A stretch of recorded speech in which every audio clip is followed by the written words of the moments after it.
哇哦！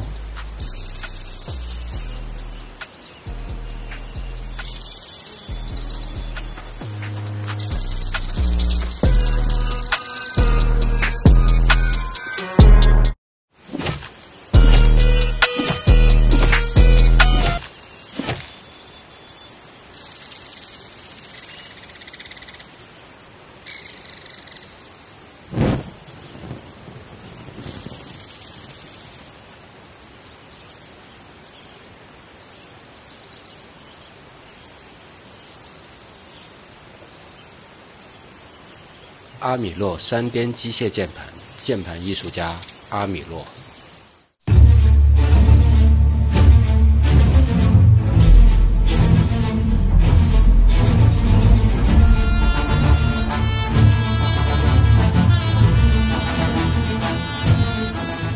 推头的玩家各位好，我是聂俊。我提前收到了包工头拉瑞安的邀请，有幸参加了新博德之门的竣工仪式。现在还在回来的路上，所以只能录音了。下周会给大家带来博德之行的感想。这期先来聊聊国庆假期之前刚发售的一款我非常喜欢的重制作品《四海兄弟》。它的原版发售于2002年至今已经有18年之久。现在开放世界游戏泛滥，但当年第一款让我有这个概念，并且为之惊呼游戏还可以这么真实的作品，反而不是开放世界的名作 GTA 系列，因为那时候根本没玩懂进去就是一顿乱抢车、乱杀人。开放倒是挺开放的，但没感觉到什么世界，反而是四海兄弟的第一代让我理解了开放世界的魅力，因此它在我心目中的地位非常高，也远超后面两款品质并不算很好的续作。但这么多年后当我回想起这个作品，当我玩了这座重制版，我会突然发现这个游戏非常独特，甚至可能是游戏界至今只此一款，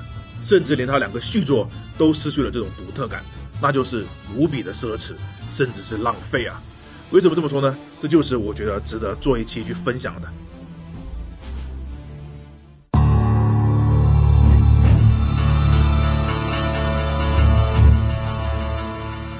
开放无缝世界，打车、飙枪、为非作歹，很多人第一次看到四海兄弟时，都自然会把它和给他爱做比较，但事实上他们之间的差距之大，怕是连汪精卫也填不满首先就是它的开放世界，四海兄弟里有世界，但并不开放。这是款极其线性的作品，主线由20个章节组成，故事环环相扣，完成一个立马进入下一章，一气呵成，完全没有自由活动的时间，比体育老师还抠门。玩家根本就没有机会观光旅游，不像 GTA 里任务间会有自由时间，很可能玩家开车开一半就忍不住去干别的事了，比如进了一个昏暗的歌舞厅看艺术看一半被保安赶出来气不过，又临时决定入侵军事基地，抢一架战斗机撞死保安，但就在军事基地里被通缉了，玩起了极限逃亡，最后啥也没干成，一个下午就没了，才想起来小夫还在等我去接他呢。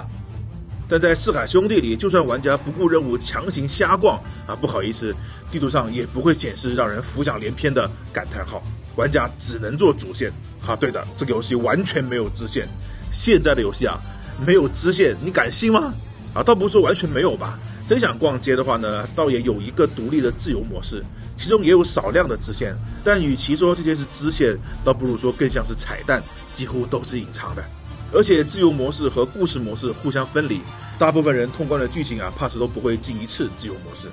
所以除去了基本等于展示场景用的自由模式，游戏的内容可以理解为在一个巨大的地图内塞下了一个只有主线的如龙。其次四海兄弟一点也不自由，甚至会让人觉得束手束脚。游戏里开车可以开启限速器不让你超过一定的时速。重制版开始玩的玩家会纳闷这东西有什么用呢？这些30年代的老爷车本来就慢得要死，从路口到下一个红灯可能都还没加完速呢，还限速？明明是黑帮开起车来比外卖小哥还慢，这样老子以后怎么出去混原来是在原版的四海兄弟里，玩家开车是需要遵守交通规则的，超速或者闯红灯都属于犯罪，甚至需要乖乖下车配合警察叔叔交罚单，哪怕是在任务里需要飙车的情况下，依然会触发通缉。只不过重制版里的普通难度为了迎合现在玩家的习惯，移除了这个限制，只有在高难度中才会还原原版的设定。那个时代没有 CCTV， 超速闯红灯会不会被抓，完全看超速闯红灯时附近有没有警察发现。所以在游戏里开车哪怕在逃亡时，都要时刻观察周围有没有警察，趁机超速闯红灯，遇到警察就减速等红灯，也是非常有乐趣的一种体验在一个黑帮题材的游戏里，遵守交通规则，这觉悟就算是烂好人同生一马，都得尊称一声老大哥呀。哪怕放到今天来看，都奇葩的让人怀疑这是不是一个公益游戏。那说到这，就不得不提游戏里的汽车本作收录了大量以上世纪30年代汽车为原型的载具，制作水平之高，完全吊打当时的同类型游戏。刚开始可能会觉得手感奇怪，但越玩就越会发现它的这个奇怪，正是游戏对汽车手感细致入微的真实调教，和 GTA 那种魔幻的物理引擎完全不同。随着游戏里世界年份的推进，玩家也会不断获得新的汽车，从最初的小破车到高性能的赛车，再到奢华的轿车，每一辆车都截然不同。相比于背景是现代的游戏能更明显的感受到汽车工业的进步，充满了时代的浪漫。老爷车迷一定会非常喜欢。那事实上，四海兄弟的原型就是个赛车游戏。虽然我不知道赛车没做好和做黑手党有什么关系，但这确实造就了游戏对开车的执念。就连主角都是一个久经沙场的老司机，字面上的老司机，开出租车的没有别的意思。所以本作的汽车甚至比某些正经的赛车游戏还厉害，比如它的车损就很细致，不是简单的几个战损模型互相替换，而是真正的指哪打哪，车灯、车窗、车顶等等每个部位都能单独的破坏或者变形。别说18年前了，就算现在这么细致的车损也并不多见放在当年简直比 RTS On 还要让人震惊。这已经不是偏科了，简直就是文科生考了个理科第一。为此，游戏前期还特意安排了一个砸车的剧情，目的也就是为了炫技。而剧情里几个封闭赛道的赛车任务，更是让我明确了，这真的是一个赛车游戏从主线的完全锁死，保证故事的连续，到遵守交通规则的玩法，再到汽车的细腻刻画，不光是故事情节上的写实，还有在每个环节里追求真实。18年前原版中，甚至连玩家开枪打出来的弹壳都会留在地上，也没有任何形式的成长要素，就连武器弹药都不继承。这种朴素的有点不像游戏的真实，就是四海兄弟初代给这个系列鉴定的基调。也就是这个基调，在18年后催生了四海兄弟最终版。用改良版的3代引擎翻新之后的最终版，从最古老的画面摇身一变，成为了系列里画面最好的。但它不只是单纯的画面重置作品，最终版最大的价值在于它从剧情、玩法到人物刻画，方方面面都根据现代的审美、现代的真实做出了调整。比如说，同样是游戏开头保利带着主角汤米第一次去见修车工拉斐尔的情节，原版中3人只是象征性的互相介绍了一下，玩家就匆匆的离开了。但最终版里，保利先是兜了个小机灵鬼，吓得正在修车的拉斐尔撞到了头。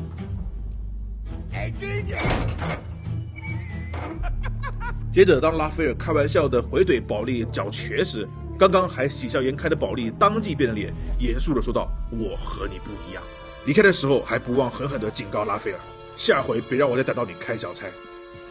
同样是1分钟不到的剧情，相比原版白开水一样的对白，最终版对这段剧情的改编，让胆小怕事、说话结巴的拉斐尔和贪玩好事、记仇暴躁的保利，以及他们在帮派中各自的身份地位，立马跃然纸上。既有趣又充满了无形的火药味，牢牢吸引住了玩家。特别是保利的小心眼和玩家离开后拉斐尔小声嘟囔的狠话，这些原版中没有的台词，都让角色更有了黑帮的味道。类似这样的改良游戏中还有很多有些甚至连玩法流程都做出了改动，比如摩托车追逐就是之前没有的内容。再比如监狱遗址暗杀这关，原版里是先战斗，一路杀到了顶层，然后开枪暗杀。那作为一个暗杀行动，搞这么大的动静就有点不对劲了。所以最终版里，玩家先是在监狱里找路熟悉地形，等暗杀成功了，惊动了警察，再一边逃离监狱，一边和赶来的警察交火。那为了让这场战斗成立，还特地安排了主角因为坍塌而昏迷了一段时间，从而解释了警方如何到达现场。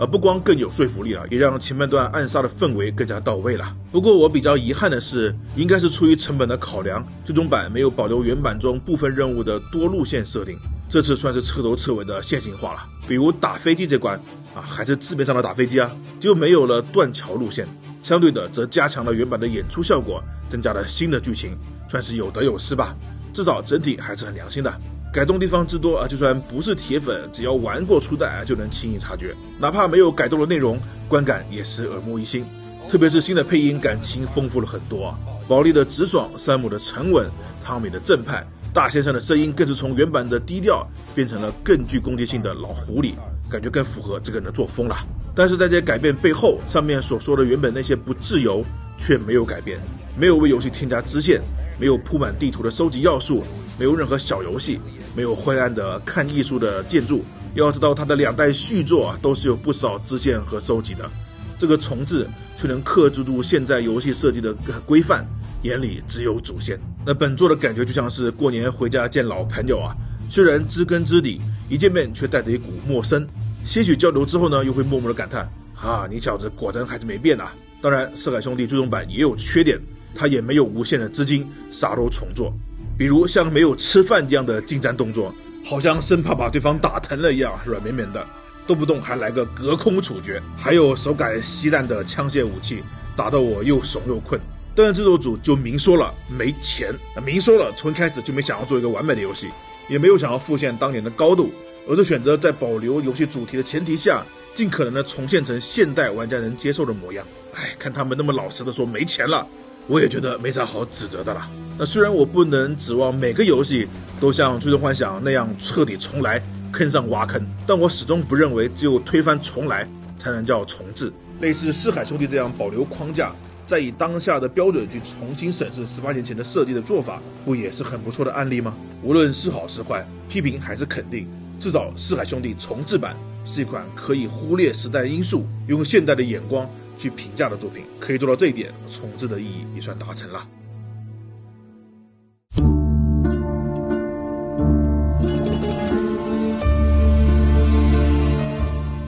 黑道、黑帮、黑手党，人们总是一边谴责着恶势力的可怕，一边又对这个藏身于高楼间的竞技组织充满了好奇。无数文学和影视作品争先恐后地踏足其中。相比之下，电子游戏似乎没有那么积极。过去我们在讲如龙的时候就提到了这类题材的缺席，然而哪怕是思想开放的欧美市场，也少有正儿八经的描写近现代江湖文化的作品，更多是打打擦边球，美化后的暴力爽就完事了。我觉得 GTA 不算是黑帮，而是纯粹的暴力分子，这两者是有不同的。也正是因此，四海兄弟在我心中一直留有一席之地。这个系列的原名叫做 Mafia， 也就是黑手党的原名。四海兄弟属于国内译名，虽然是和谐倒也莫名的有点接地气。初代的失落天堂讲述了美国30年代大萧条，禁酒令之下，以芝加哥为原型虚构的失落天堂城里，隐藏在日常生活之下的黑帮斗争。如果说如龙是日剧，那四海兄弟就是美剧啦。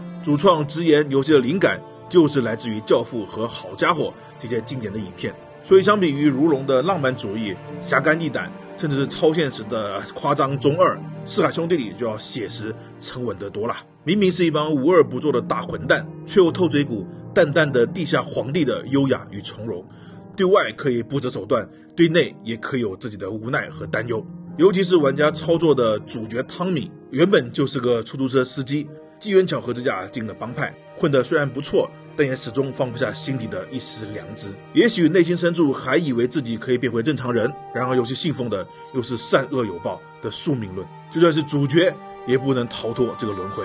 从开篇汤米向探员寻求庇护，到叙自己的黑帮生涯开始，悲剧的基调就已经显露无遗。类似的显示风格 Gameker 的老观众应该有联想打造了天国拯救的战马工作室，它的创立者就是确定了初代四海兄弟的游戏基调的丹尼尔·瓦夫拉。这两个游戏虽然题材各不相同，但对真实的极致追求可以说是如出一辙。不过四海兄弟是一个线性的剧情游戏，不可能像天国拯救那样什么技能都要从头学起，所以四海兄弟的真实更多体现在它的世界构成上。这既包括了前面提到的行车不规范、亲人两行泪，细致到不像话的载具模拟，就连公交、轻轨这些流程中没啥实际用途的交通工具，玩家也能真的使用它们进行移动。甚至原版中的武器换弹都会写实的清空剩余弹量，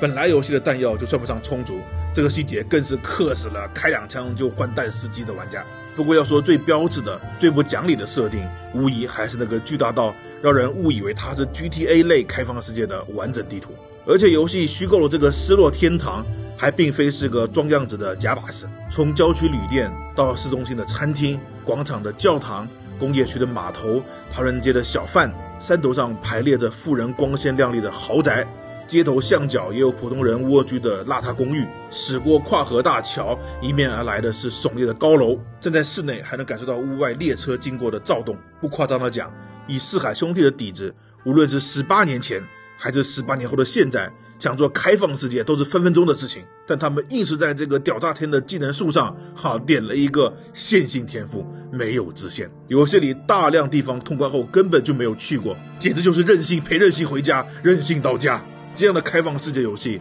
认真想想，好像真的是游戏界只此一款了，估计以后也不会再出现了。那从商人的角度来说，我想四海兄弟应该是他们所能想到的最不理智的游戏模式之一。如龙那个屁脸大的城市厅，照样可以承载同生一马的丰富的人生。同样追求真实的沙漠，也有那么多支线，基本没有浪费太多场景。那就连他自己的续作都知道要加支线加收集。而完全以叙事为核心的交互式游戏底特律，它的场景也是按需分配，线性封闭，故事的好坏和世界的大小从来都没有关系。但是四海兄弟初代就是一拍脑袋就这么干了，也正是这个并不理智的举动深深的触动了当年的我。过去聊 GTA 的时候，我就明确说过，这个系列的核心不是开放，而是世界。开放的只是2星追求世界完整度的副产品。那虽然四海兄弟里能做的事情和给他爱完全不在一个量级，但是他们的最终目的其实是一样的，甚至比 GTA 更加极致。我之所以会说相比于同时期的 GTA 3，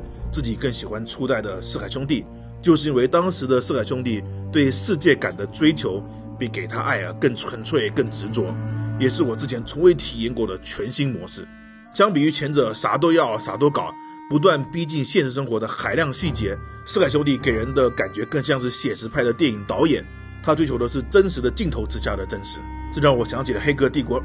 为了拍摄追车片段，硬是造了一条高速公路出来。而四海兄弟为了让故事更可信，任性的搭了一个名为失落天堂的超级摄影棚，也为了让玩家更加专注于他的故事，抛弃掉了所有可能干扰玩家体验主线的内容，更为了让汤米脱离数据像一个活人，而不在游戏中添加任何形式的数据和成长。只要玩家在任务之余看到一点不一样的风景，对这个城市的存在确信那么一点点，让我们哪怕只是离汤米这个角色更近一点点，四海兄弟的韧性就并非没有意义。在这个城市里，我不会觉得我是主角，望眼看去，这个城市就在那里，我在与不在都与之无关。而且最重要的是，四海兄弟至少当年他活了下来。要知道游戏开发这个领域最不缺少的就是偏执和任性，谁不想做自己喜欢的游戏呢？看看 NS 商城里面成千上百的独立游戏，回想一下历史上大厂们年轻时的冲动，他们中绝大多数最后都只能败在现实的脚下。但四海兄弟成功了，哪怕它只是机缘巧合下不可复制的罕见个例，哪怕我不鼓励也不希望大家去学习这种任性，但对开发者来说，这种巧合的存在就是行业活力的基石。试想一下，假如当年四海兄弟一败涂地，丹尼尔又是否还有信心建立战马工作室，名为天国拯救的黑马恐怕也不会再和我们相见了。我们或许成为不了天空中璀璨的繁星，但至少可以赞美他们的美丽。那这款独特的游戏就分享到这里虽然不能拍摄，但最后还是要说下购买驱动力。它是个披着开放世界外衣的单线程剧情向游戏，千万不要被它的开放世界给欺骗了，不然可是会很失望的。玩这个游戏就像是看了一场美剧，和量子破碎、控制之类的很像。重置版甚至可以跳过开车的阶段，没有了开车那就更像了。但是它又有完全不一样的气质